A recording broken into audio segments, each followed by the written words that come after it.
ఆ 3 ఎకరాలు ఒక వంతు ఉంటే 1 ఎకరం 1 వంతు ఉన్నది. నేను 40 సంవత్సరాలు ఎక్సాన్ చేసినాక ఇంత మాత్రం పంట ఎప్పుడు పండలే. పండలే సార్, ఎప్పుడు పండలేదు. ఎప్పుడు పండలే. ఎప్పుడు చూడలే. ఇతను మళ్ళీ ఏడు కొత్తగా తెచ్చి పెట్టాం. నమస్తే. నమస్తే. ఏం పేరన్నా? సోమ్లా భుక్య. ఎక్కడన్నా? ఏ ఊరు ఇది? అది పిలుగుండ్ల తండ, కురి మండలం, మహబాద్ జిల్లా. ఓకే. ఏ వెరైటీని సాగు చేస్తున్నా ఇప్పుడు? శరత్. ఇది ఏ విధంగా ఉందన్న? బాగుందన్న. ఎక్కడ కథ జడా కథ. దగ్గర కాపు, గుత్తులు గుత్తులుగా, గుత్తులు గుత్తులు. తేజ రకం, ప్యూర్ తేజ వెరైటీ అండి. జెండా పాట పలుకుతుంది. జెండా పాట. మీరు ఎన్ని ఎకరాలు సాగు చేస్తున్నారు? మేము 4 ఎకరాలు సాగు చేస్తున్నాం. 1 ఎకరం పెట్టినాం. మంచిగా ఉన్నది. ఆ 3 ఎకరాలు ఒక వంతు ఉంటే 1 ఎకరం 1 వంతు ఉన్నది. నేను 40 సంవత్సరాలు ఎక్సాన్ చేసినాక ఇంత మాత్రం పంట ఎప్పుడు పండలే. పండలే సార్, ఎప్పుడు పండలేదు. ఎప్పుడు పండలే. ఎప్పుడు చూడలే. ఇతను మళ్ళీ ఏడు కొత్తగా తెచ్చి పెట్టాం.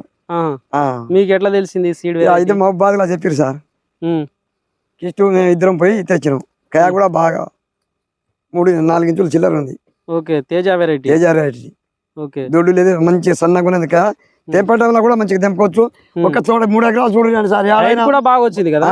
హైట్ కూడా బాగా వచ్చింది. నల్లిని అన్నిటిని ఆడైన బొబ్బ లేదు, నల్లి లేదు, ఏం లేదు. ఎక్కడ ఏం లేదు.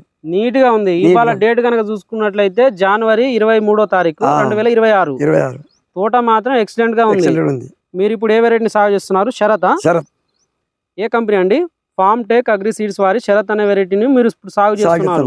ఎంత దిగుబడి వచ్చే అవకాశం ఉంది? ఇప్పటి వరకు అయితే ఈ కాసిన కాయలే 25 క్వింటాలు వచ్చేటట్టు ఉంది. దాదాపు 25 క్వింటాలు వచ్చే అవకాశం ఇప్పటి వరకు అయితే. పంట చివరి తర్వాత లాస్ట్ వరకు ఒక 10 క్వింటాలు అవుతాయి. ఇంకొక 10 క్వింటాలు, 35 క్వింటాలు లాస్ట్ వరకు. 30 క్వింటాలు అయితే పర్వాలేదు సార్. ఇది 3 ఎకరాలు పెట్టింది 1 వంతు, 20 ఎకరం ఉన్నది 1 వంతు. మీ ఊర్లో తోట ఎట్లు ఉన్నాయి ఇప్పుడు? బాగానే ఉన్నాయి, లేనని పోయినాయి. ఇప్పుడు ఇప్పుడు ఏమంటారు? అందరూ మందులే స్ప్రే చేస్తున్నారు కదా. అయినప్పటికీ అందరి తోటలు ఈ విధంగా లేదు. ఏమన్నా సీడ్ వల్లనే పోయింది. సీడ్ వల్లనే 2 ఎకరాలు ఏరియా వేసిన పోయింది. ఇదే ఎకరం మంచిగా ఉన్నది. అంటే మీరు దాని కొట్టిన మందులే దీనికి కొట్టినా, కానీ తేడా అనేది కనిపించింది. సో ఇదండి రైతు సోదరులారా, మన సీడ్ పైన కూడా ఆధారపడి ఉందనేసి మన ఇక్కడ రైతు అయితే చెప్తున్నారు. సో ఈ సీడ్ ఎంచుకునే విధానం అయితే చాలా జాగ్రత్తగా ఉండాలని నేను కోరుకుంటున్నాను. Thank you for watching.